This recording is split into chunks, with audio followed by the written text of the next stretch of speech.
साहब संशोधित नाम साहब के चरणों में अनंतवार हृदय से वंदन करते हुए श्री कैलवास गांव के श्री पुखराज जी के सुपुत्र श्री कालू जी के यहाँ पर विजयनगर में आज आना हुआ। आप सभी सत्संगियों के बीच में बैठने का शुभ अवसर मिला।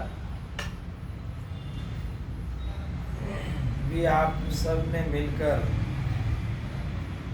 महराम जी, नेम जी और कालू जी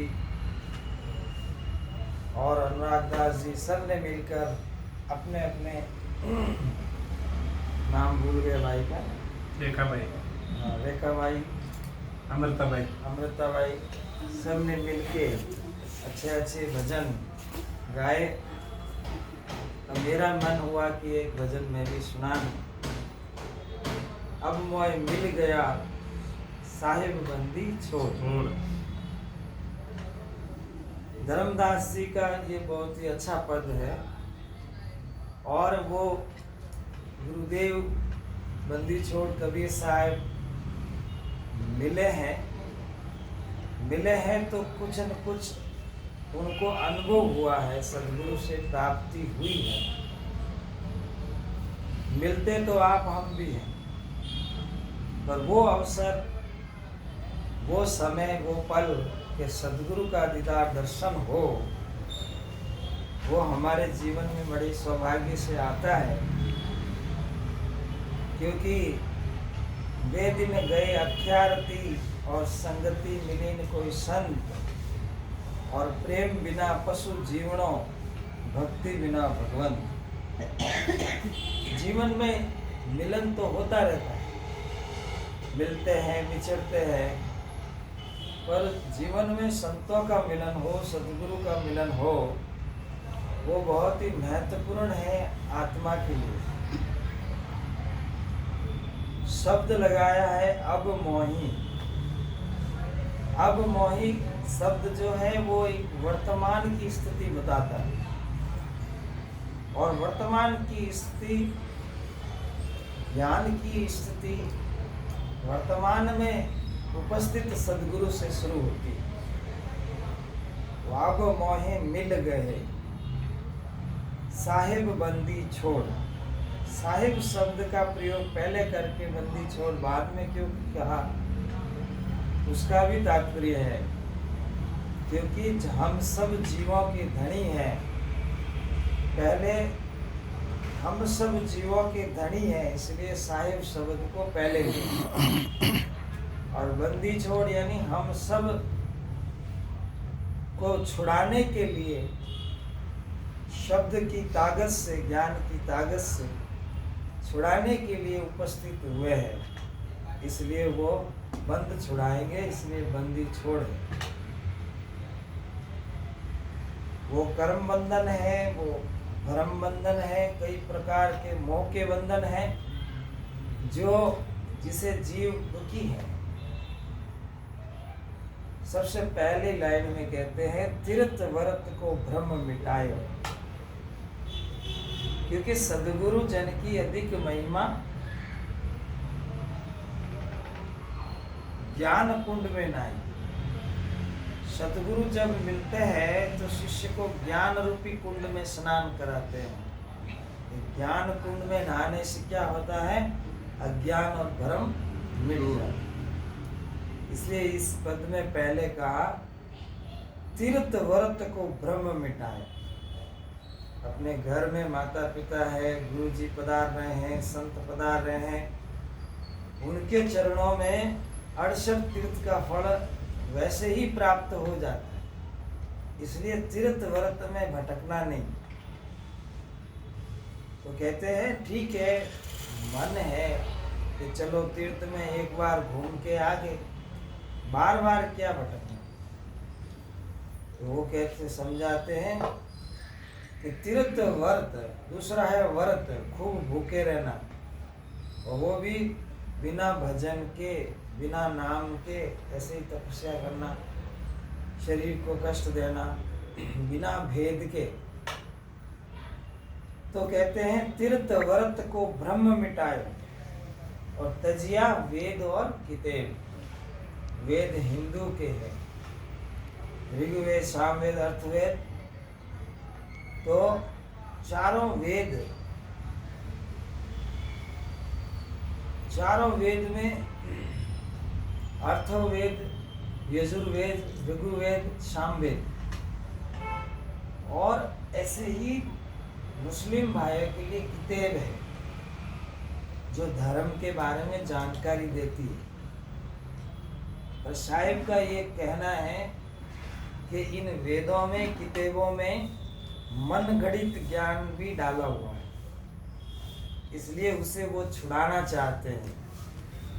साधु ऐसो चाहिए जैसे सूप स्वभाव, वो सार सार को ग्रहण करे थोता देत उड़ा। जो वेदों ने,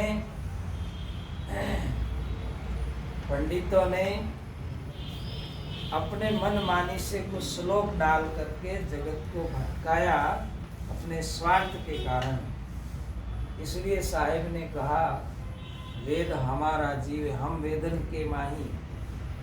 जाहि वेद में हम बसे, जाहि वेद में हम बसे, वेद भी जानत नाही। वेद थके ब्रह्मा थके, थक गए शंकर शेष।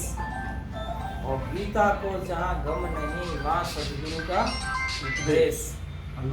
वेद थके ब्रह्मा थके और थक गए शंकर शेष। वेद भी थक गए, ब्रह्मा जी भी थक गए शंकर शेष। और गीता हूँ को गम नहीं, वहाँ सदगुरु का देश। तो जहाँ जहाँ दुनिया ने अपना आधार बनाया, वहाँ पर सदगुरु ने अपनी, उनका अंतिम पड़ाव, तो सदगुरु का वहीं से शुरुआत है।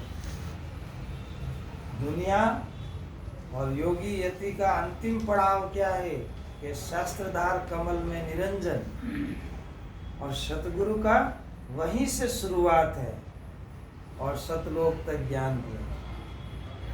तो तीर्थ व्रत को ब्रह्म मिटायो, तजियो वेद किताब।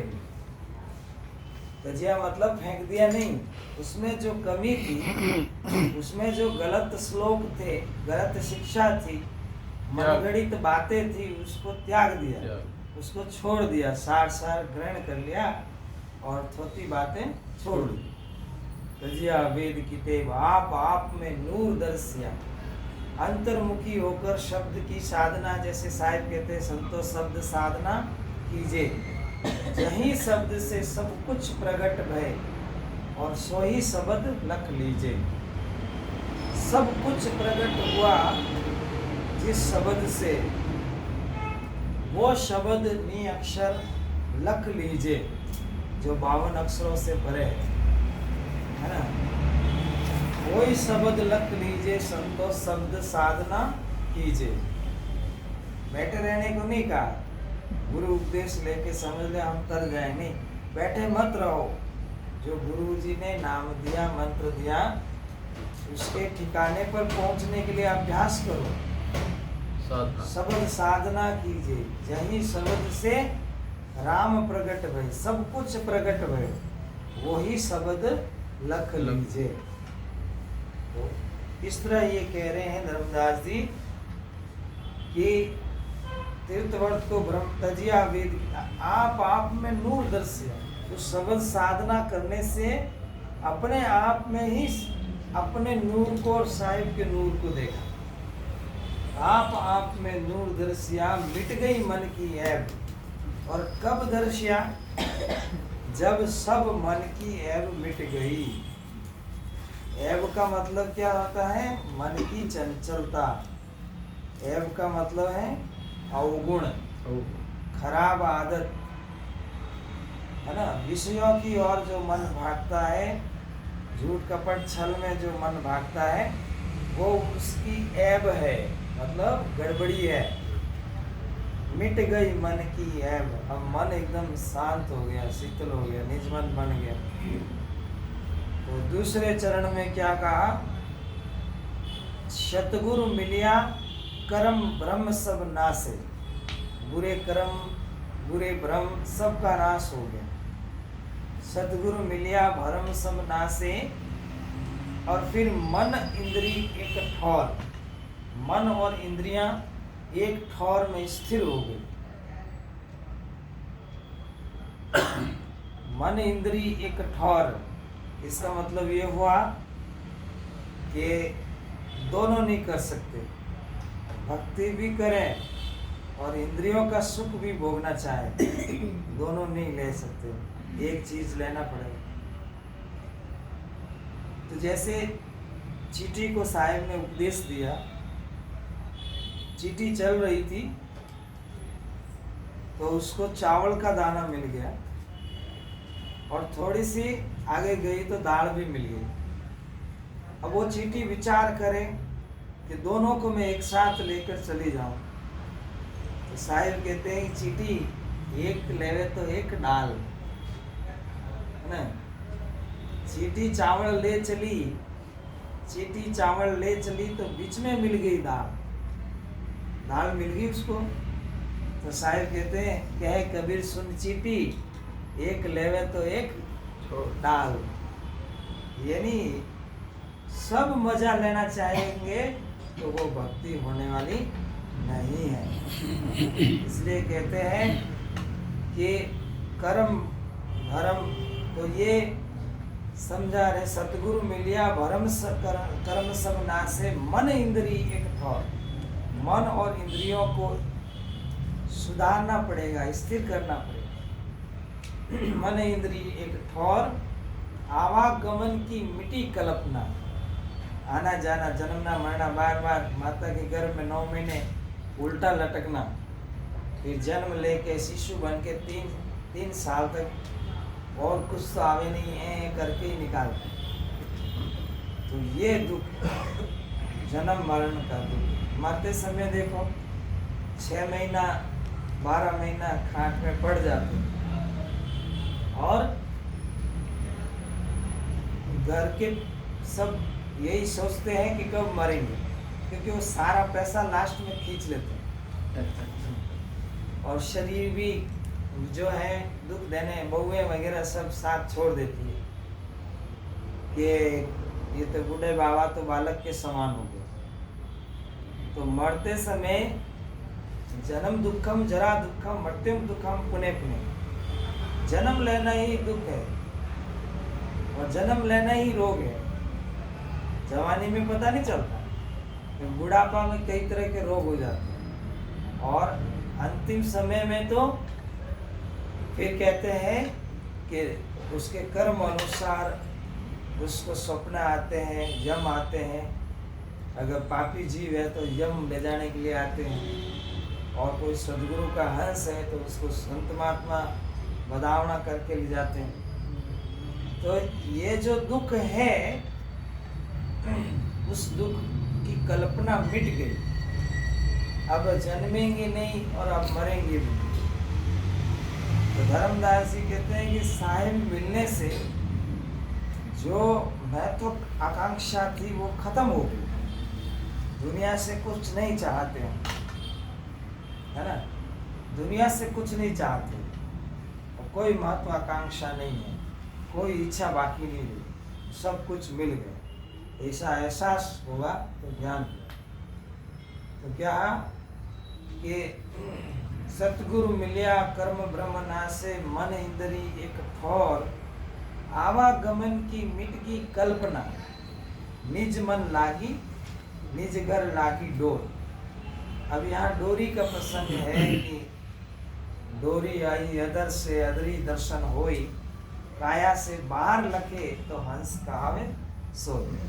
तो सार शब्द की डोरी लागी, ताचड़ हंसा पार हुआ, ताचड़ हंसा पार हुआ।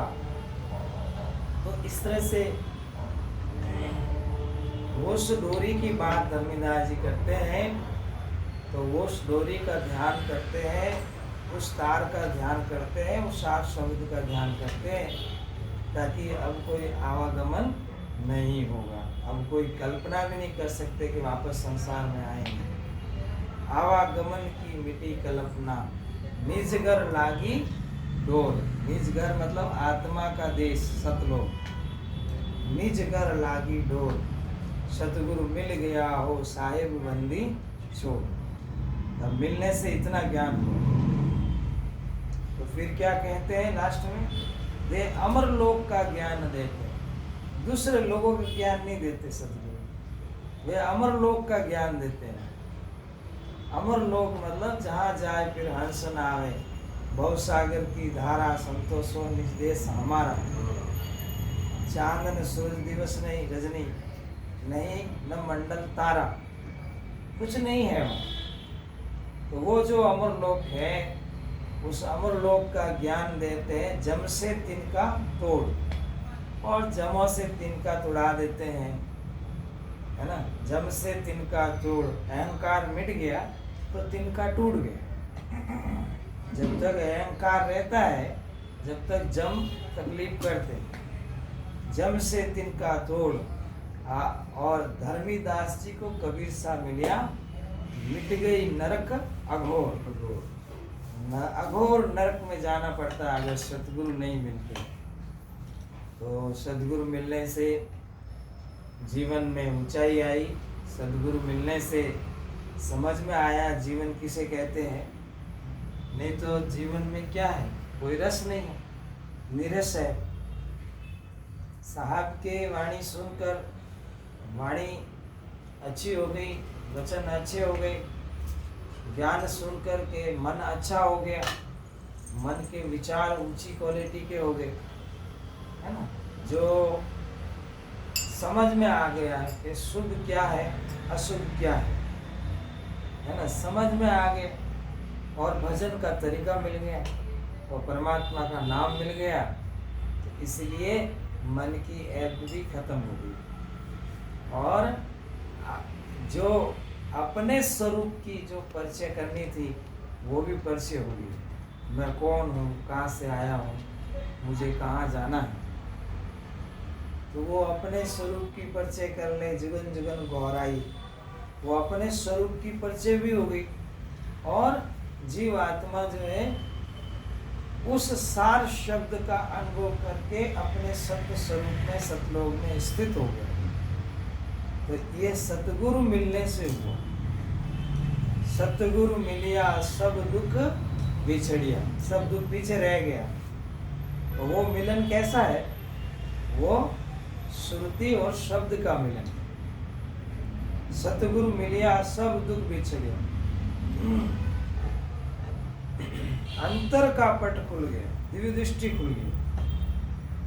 तो इस तरह से ज्ञान की आग लगी घट भीतर, सकल कर्म मेरा जल गया।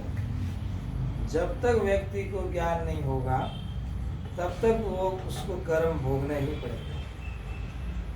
ज्ञान नहीं तत्वदर्शिनम, ज्ञान किसे कहते हैं, वो ज्ञान सोई जो आत्म जाने। और तो सब ज्ञान है, बहुत सारे ज्ञान है संसार में। पेट भरने का ज्ञान है, पढ़ाई लिखाई का ज्ञान है, कोई पद प्राप्त करने का ज्ञान है। ज्ञान तो बहुत है संसार में, पर खुद को जानने का ज्ञान सद्गुरु से प्राप्त होता है ना। ज्ञान नी तत्वदर्शिनम, गीता का श्लोक है।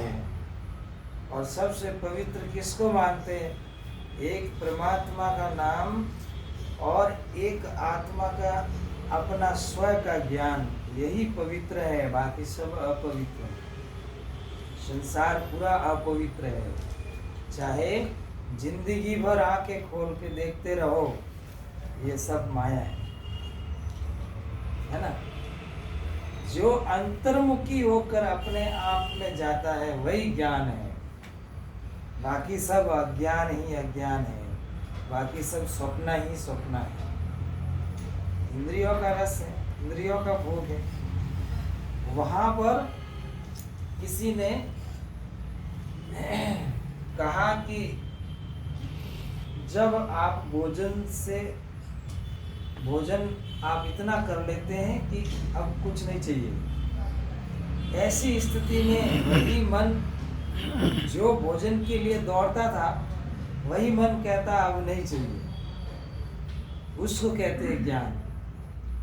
ज्ञान किसे कहते हैं कि बस अब किसी की सुनने की जरूरत नहीं, अब किसी को देखने की जरूरत नहीं, मैं अपने आप में स्थित हो गया, पा लिया, वो है ज्ञान।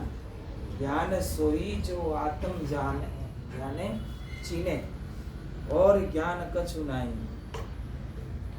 10 दिशा का छोड़ आसरा, मगन रहे अपने मन माही। पहले तो मन से दुखी है, ज्ञान है ही नहीं, इसलिए जिसको पूछो मैं दुखी हूँ, ज्ञान से संबंध जुड़ा ही नहीं, इसलिए दुखी है। तो दुखी कौन कर रहा है? अज्ञानी मन। सुख का महसूस कौन करा रहा है? ज्ञानी मन। तो ज्ञानी मन सब जगह सुख महसूस कराए, और अज्ञानी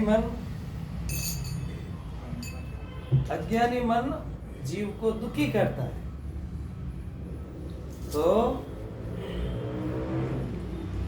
ज्ञान नितत्वदर्शिनम, जब पूर्ण उच्च क्वालिटी का ज्ञान होगा तब नितत्व का दर्शन होगा। तत्व में नितत्वदर्शे आवागमन निवार्य। आवागमन कब मिटेगा? जब ये शरीर तत्वों से बना है, 5 तत्वों से बना है, और इसमें निहित तत्व का बोध होना। तत्व में निहित तत्वदर्शे आवागमन निवार्य। गुण और तत्व, गुण और मन, 3 गुण और मन और 5 तत्व, ये इसका ये सब वो है। परंतु नितत्वदर्शिनम, जब हे अर्जुन तुम्हें नितत्व का दर्शन होगा तब तुम प्रसन्न हो जाओगे, आनंदित हो जाओगे। अर्थ क्या है? आत्मा नितत्व है, आत्मा परमात्मा नितत्व है, और शरीर तत्व से बना। अब शरीर में तो सुख दुख आएगा, कभी सर्दी लगे, कभी जुकाम हो जाए, कभी शरीर जलने लगे, मतलब गर्मी होए, तो ये सब गुण इस शरीर के हैं। परंतु तटस्थ जो आत्मा है वो सदा एक रस रहती है, सदा एक जैसी। और वो क्या है कि मन के संग होने से अपने आत्मपद से गिरकर जीव बन गई। अब देखो, शब्द का साथ छूटने के कारण, सत्य छूटने के कारण, ये क्या है? किनारा छूटने के कारण नदी में गिर गए। जैसे कोई किनारे किनारे चलता हो और चलने का ध्यान नहीं रखे तो नदी में गिर जाए, ऐसे ही ये जीव आत्मा उस सत्य शब्द का संग छोड़ते ही आत्मा से जीव बन गई। और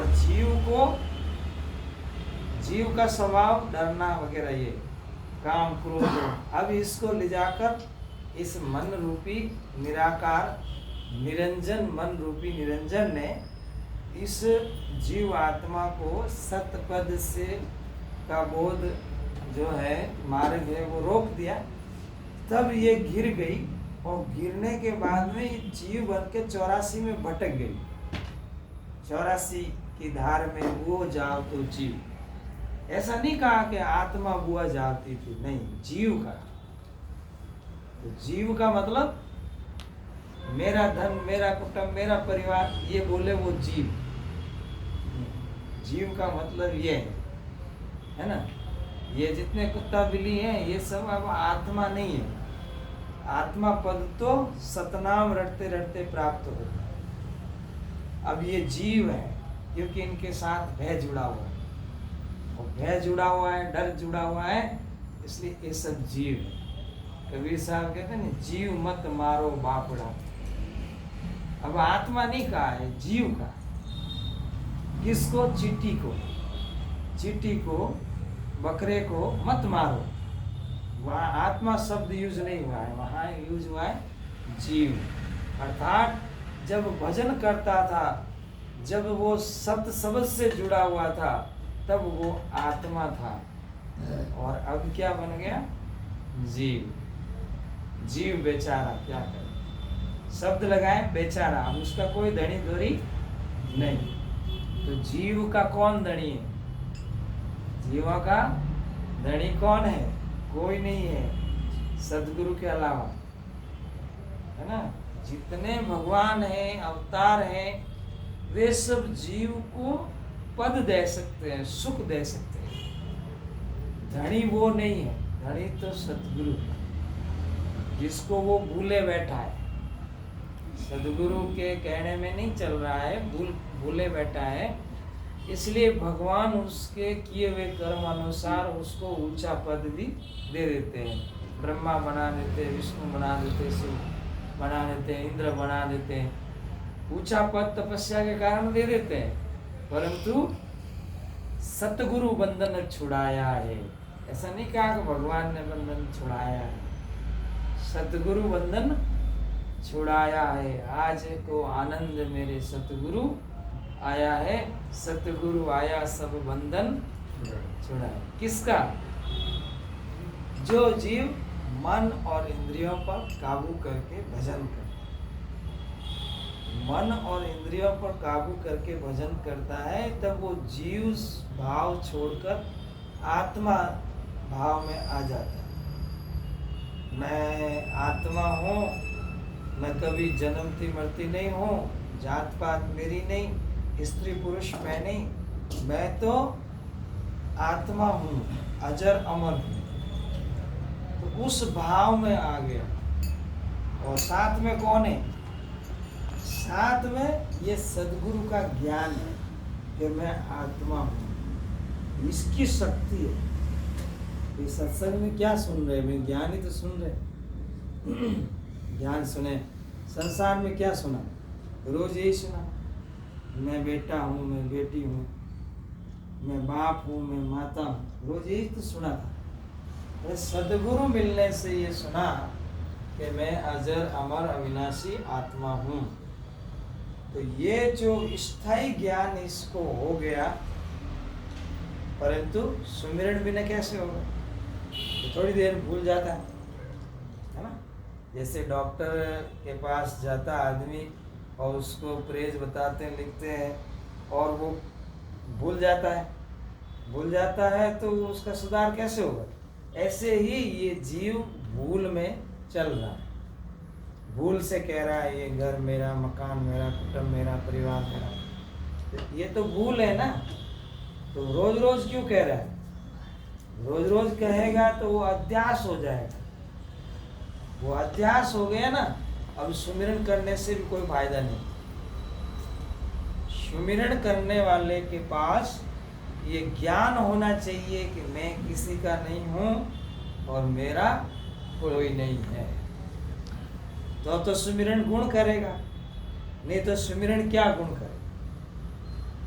इसी प्रकार ज्ञान से नितत्वदर्शिनम, अर्थात ज्ञान की कमी संसार में है और कोई कमी नहीं है।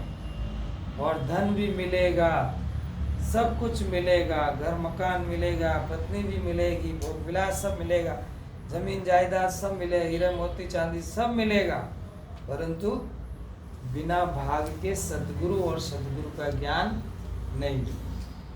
और जब जब ज्ञान मिलता है तो दुर्भागी कोई उस ज्ञान को धारण नहीं कर पाता है, तो वो जीव बनकर 84 में चला जाता है।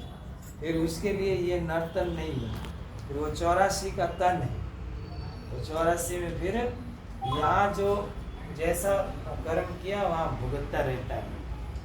आप देखते हैं ना, खेतों में रोज होते हैं, रोज मतलब रोजड़े, वो किसी आदमी को देखते ही डरते हैं नहीं। ऐसे ही सद्गुरु समझाते हैं, देखो उस रोज में और संतों से डरने वाले जीव में कोई अंतर नहीं है, सेम है ना। कोई साधु संत आवे तो डरे, वो पता नहीं महाराज मेरे को भजन में बैठा देंगे, ध्यान में बैठा देंगे, महाराज आ रहे हैं, पता नहीं महाराज क्या करेंगे। तो जो ये भय है यही जीवपना है। और जो शूरवीर होकर साधु संत के पास चला गया कि गुरु जी बताओ मुझे ज्ञान और मैं सेवा करने के लिए तैयार हूँ, वो हंस बन जाएगा।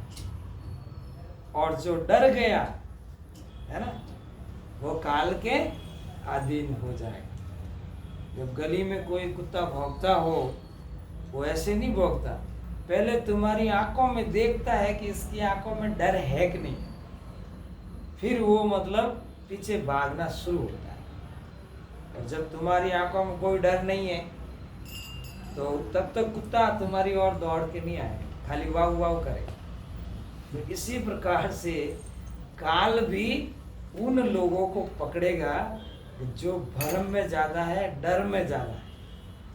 जो डरा हुआ जीव है, भ्रम में ज्यादा है, तो उसको ब्रह्म संशय शौक गणेरा, दूर करो प्रभु मेरा।